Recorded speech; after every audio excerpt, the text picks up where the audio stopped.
Let's unpack this scene a little bit here. This is Act 1, Scene 4. And again, we're back at Forres, the camp after the battle.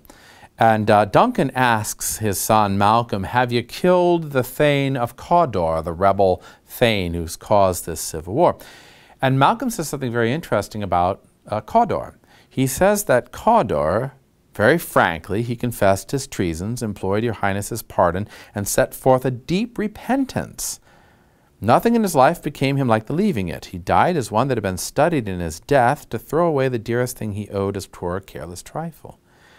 What that reveals about the character of Cawdor, the deceased man, is that on the one hand, he's deeply repentant about having caused civil war. He seems to have caused civil war out of necessity or out of some sort of force was driving him, but he's very sorry for it afterwards, and he repents him of having done what he has done to break up the kingdom. But further than that is that he dies courageously, bravely. Cawdor is a brave man. Even though he's a rebel, he's a brave man, and he dies as though is nothing at all when he dies. And Duncan says, there's no art to find the mind's construction in the face. He was a gentleman on whom I built an absolute trust. There's no way to tell a bad man by looking at his face. You can't judge a book by its cover. And Duncan is suggesting that this deception that Cawdor has placed upon him seems to have come out of nowhere. He didn't expect it because Cawdor was so good at being able to deceive Duncan. Well, who's going to deceive him next? It's Macbeth. Duncan falls twice for the same trick, so to speak.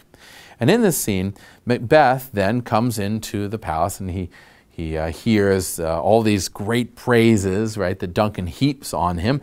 And Duncan leads him to believe that he's going to be given something very, very fine as an award.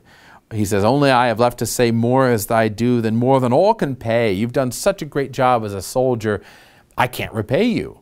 So what's going through Macbeth's mind, but I'm going to get this really high position. And he stumbles a little bit. It's almost like he goes into his court backup voice in a way, and mouths all these platitudes. Your Highness's part is to receive our duties, ours to your throne, blah, blah, blah. And Duncan says, I'm going to make you noble, and I'm going to make Banquo noble, make you nobility.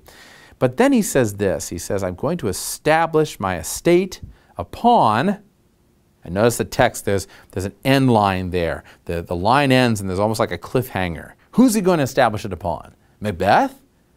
No. Our eldest son, Malcolm, whom we name here after the Prince of Cumberland.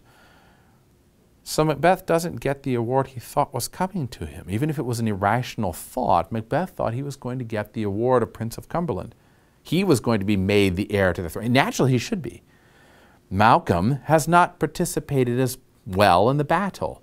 Macbeth has been the main reason why the rebels were put down. Macbeth is the man who's done most of the fighting. Macbeth deserves that title. He is honorable, noble, good, virtuous. He should be king of Scotland. Instead, Duncan creates a dynasty.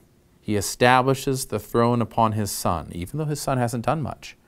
And the injustice of that, I think, sticks in the craw of Macbeth. Macbeth immediately goes back into his court voice. The rest is labor, I'll be myself the harbinger, so on and so forth. I'm going to go ahead of you and tell the castle that you're coming.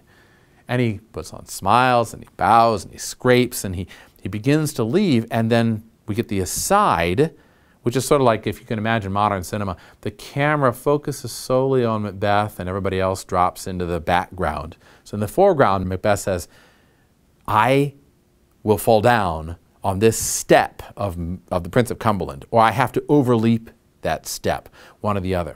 And he says then, stars hide your fires, let not light see my black and deep desires, which brings up another theme in the text.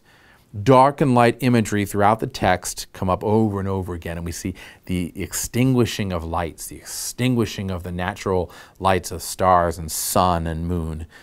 And this is because Macbeth now conceives for the first time, I've got to kill the king.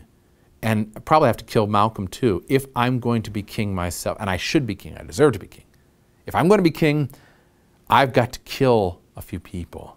I've got to break some eggs to make an omelet. And that's so horrible an idea that he has to have the natural world snuffed out so it doesn't see what he's actually going to do. And then again, as a director, we cut back from the foreground to Duncan.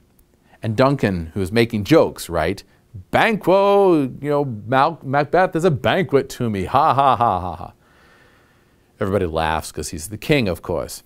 And he says at the very last, let's go after him. Let's follow him. He's a peerless kinsman. He is a noble, virtuous, honorable knight. Let's go follow him. And so Duncan falls for the same trick twice. And he follows Macbeth into his lair, his castle in Inverness. And we go then to the next scene, and we'll read the text together. This scene now is in Inverness, and we get the introduction of Lady Macbeth reading the letter from her lord. And the character of Lady Macbeth is quite a vibrant character. And we see her struggling with Macbeth, because Macbeth really doesn't want to kill the king, but Lady Macbeth ends up having to convince him to do so. Let's read the text together.